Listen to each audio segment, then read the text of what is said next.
ایک بھائی نے فرمایا کہ میں ایک جگہ مینیجر ہوں اور کبھی کبھی ہفتے میں ایسا ہوتا ہے کہ کام بالکل بھی نہیں ہوتا، تو بیکار بیٹھنے کے بجائے میں اپنے کوئی ذاتی کام کر لیتا ہوں، تو اب یہ ذاتی کام کرنا کیسا ہے؟ دیکھیں، مسئلہ یہ ہوتا ہے کہ جب ہم نے بارہا آپ کو بتایا کہ جب آپ کسی خاص جگہ کو جوائن کر لیتے ہیں، اس میں ٹائم بھی سیٹ ہوتا ہے، تو ایسے شخص کو امپلائی کو عربک میں کہتے ہیں اجیر، اور چونکہ آپ اس کے ساتھ خاص ہو گئے تو یہ کہلاتا ہے اجیر خاص۔ اور اجیر خاص دو چیزوں کی وجہ سے سیلری کا مستحق ہوگا۔ نمبر 1، جتنا وقت اس کا مختص ہے، خاص ہے، اس وقت میں وہاں حاضر رہنا۔ 8 بجے ڈیوٹی ہے تو 8 بجے پہنچنا ہے، 5 بجے ختم، 5 تک وہاں رہنا ہوگا۔ دوسری بات یہ کہ جو کام دیا جائے اس کام کو کرنا۔ اگر کام نہیں کرے گا تو سیلری کا اتنی کام جتنا اس نے وقت ضائع کیا اتنی سیلری کا مستحق نہیں ہوگا۔ اور اس طرح کام چوری کرنا یا کام کو ڈیلے کرنا یہ گناہ ہے، بعد میں چاہے کر لے، نہیں کرے گا گناہ گار ہوگا۔ لیکن جیسے اب آپ نے صورتحال بتائی، یہ میں نے اس لیے اضافی چیزیں بتا دی تاکہ مسئلہ کلیئر ہو کر سامنے آئے کہ آپ نے سارا کام کیا ہوا ہے، کام ہی نہیں دے رہے۔ اس میں اگر آپ اپنا کوئی ذاتی کام کر لیتے ہیں، بشرطے کہ کسی اور جگہ پہ آپ کوئی اجرت لے کے نہ کر رہا ہوں، اجارہ وغیرہ نہیں کر سکتے، اس ٹائم میں ٹیوشن نہیں پڑھا سکتے کیونکہ آپ نے اس وقت اپنے آپ کو اس کے ساتھ خاص کیا ہوا ہے۔ اب جیسے ٹیچرز وغیرہ ہوتی ہیں، یہ اسکول میں آخری دنوں کے اندر کہتے ہیں جی سلیبس وغیرہ تو ختم ہو گیا، اب بچوں کو بس امتحان کی تیاری کروا دیں۔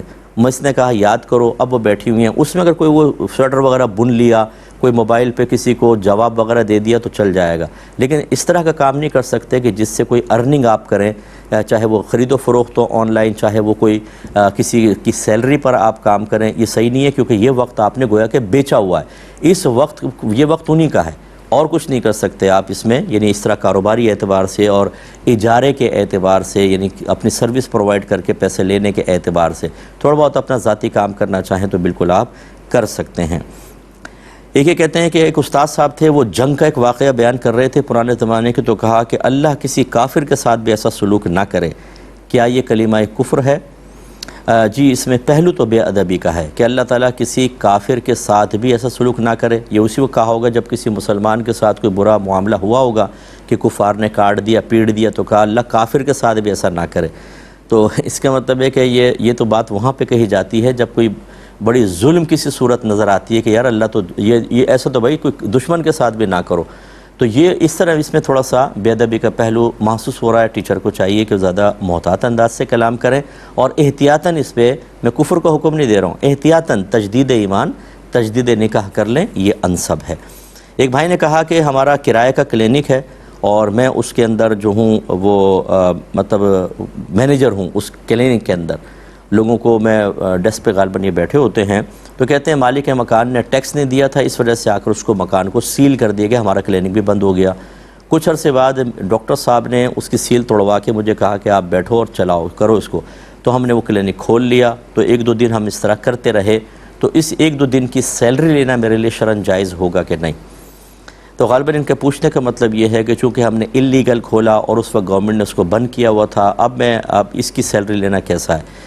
دیکھیں، آپ نے چونکہ سروس پرووائڈ کی، یقیناً یہ سیل توڑ دینا شرعاً جائز نہیں تھا، وہاں بیٹھنا جائز نہیں تھا، گورنمنٹ نے منع کیا، اور اپنے آپ کو خواہ ذلت پر پیش کرنا بھی ٹھیک نہیں ہوتا۔ اگر کوئی شکایت کرتا وہ آتے آپ کو گرفتار کر لیتے یا مالی جرمانہ لازم کرتے، جو قطعاً غیر مناسب تھا اور ایک مومن کے وقار کے خلاف ہے، اس لیے منع ہے۔ لیکن اگر کھول لیا اور آپ نے باقاعدہ وہاں ٹائم دیا ہے، سروس پرووائڈ کی ہے، تو بہرحال اس ٹائم کی سیلری آپ کے لیے بالکل جائز ہے۔ بعض اوقات ایک کام غلط ہوتا ہے لیکن اس کے منفی اثرات دوسرے کام پر مرتب نہیں ہوتے ہیں، اس کا حکم علیحدہ رہتا ہے، پھر اس کا حکم علیحدہ۔ اس میں ٹیکنیکل کچھ اصول ہوتے ہیں جو ابھی تفصیل میں بیان نہیں کر سکتا، آپ کو نتیجہ ذکر کر رہا ہوں۔ مثال سمجھانے کے لیے بس یہ کہہ دیتا ہوں کہ مثال کے طور پہ اگر کوئی چوری کی ٹیکسی میں گیا ایک سفر کر کے اور وہاں جا کے اس نے نماز ادا کی، تو کیا نماز ہو گئی کہ نہیں ہو گئی؟ تو بھی ہو گئی۔ ہاں، چوری کرنا گناہ، چوری کی ٹیکسی میں جانا گناہ، لیکن وہاں جا کے جب نماز ادا کر رہا ہے تو بھی تم نے چونکہ سفر کیا ہے، چوری کی ٹیکسی پہ نماز نہیں ہوئی، یہ تو نہیں کہہ سکتے۔ اسی طرح کسی نے چوری کی چھری سے بسم اللہ اللہ اکبر کہہ کر اپنا جانور ذبح کیا، بتائیں یہ طیب اور حلال ہوگا کہ نہیں ہوگا؟ بالکل ہوگا۔ چھری چوری کرنا، اس کو استعمال کرنا مالک کی اجازت کے بغیر، دونوں گناہ، لیکن اس سے اس فعل کے اوپر کوئی اثر مرتب نہیں ہوگا۔ یہ کہتے ہیں میں نے کلپ دیکھا کہ کوئی کہہ رہا تھا کہ امام اعظم ابو حنیفہ رضی اللہ تعالی عنہ کو خواب میں اللہ تبارک و تعالی نے 100 بار اپنی زیارت کروائی، تو اس پر کسی نے پھر اعتراض کیا ہوا تھا کہ یہ بالکل غلط ہے، ایسا کبھی بھی نہیں ہو سکتا، کیونکہ قرآن میں موجود ہے کہ موسیٰ علیہ السلام کوہ طور پہ جب گئے اپنے اللہ کی سے عرض کی کہ مجھے اپنا دیدار کروا، اللہ نے فرمایا لن ترانی، تو مجھے ہرگز نہیں دیکھ سکتا۔ جب اصرار بڑھا تو اللہ نے فرمایا کہ اے موسیٰ اس پہاڑ کو دیکھیے، اگر یہ پہاڑ اپنی جگہ قائم رہا تو عنقریب آپ مجھے دیکھ سکیں گے، اور پھر اللہ نے تجلی فرمائی تو پہاڑ ریزہ ریزہ ہو گیا۔ تو انہوں نے کہا کہ دیکھیں یہ کیسے ہو سکتا ہے کہ نبی کو تو زیارت نہ ہو اور پہاڑ ریزہ ریزہ ہو جائے، اور امام اعظم 100 مرتبہ اللہ کا دیدار کر لیں۔ اچھا، یہ بالکل صحیح ہے جس نے بھی کہا، یعنی یہ واقعہ منقول ہے، اس کا کوئی انکار نہیں، بڑے بڑے اکابرین نے لکھا ہے، لیکن جو مثال قائم کی ہے یہ وہی قائم کر سکتا ہے جن کو علم سے شاید اتنا حصہ نہیں ملا۔ کوئی بھائی اگر ایسے ہوں، مجھے نہیں پتہ، لڑکے نے اتنے مجھے کویسچن بھیجا ہے یہ کون صاحب ہیں، لیکن بہرحال اس طرح قیاسات نہ کریں، وہ پہلے علم سیکھیں، علماء سے معلوم کریں، پھر فتوے جاری کریں۔ خواب کا معاملہ ایک الگ معاملہ ہوتا ہے اور ظاہر کا معاملہ علیحدہ ہوتا ہے۔ موسیٰ علیہ السلام نے خواب کے اندر زیارت کا نہیں کہا تھا، انہوں نے ظاہری آنکھوں سے کہا تھا، اور اللہ تعالیٰ نے منع فرمایا۔ اور ہمارے اہل سنت کے مستند دلائل کی روشنی میں ہم دعویٰ یہ کرتے ہیں کہ نبی کریم صلی اللہ علیہ وسلم نے سفر معراج میں اپنی ظاہری آنکھوں سے 2 بار اللہ تبارک و تعالیٰ کی زیارت کی، اگرچہ مختلف ہی مسئلہ ہے، بہت سارے اس کا انکار بھی کرتے ہیں، لیکن زیارت کی۔ چلے اس سے بھی قطع نظر، یہ تو خوابی معاملہ تھا نا امام اعظم کا۔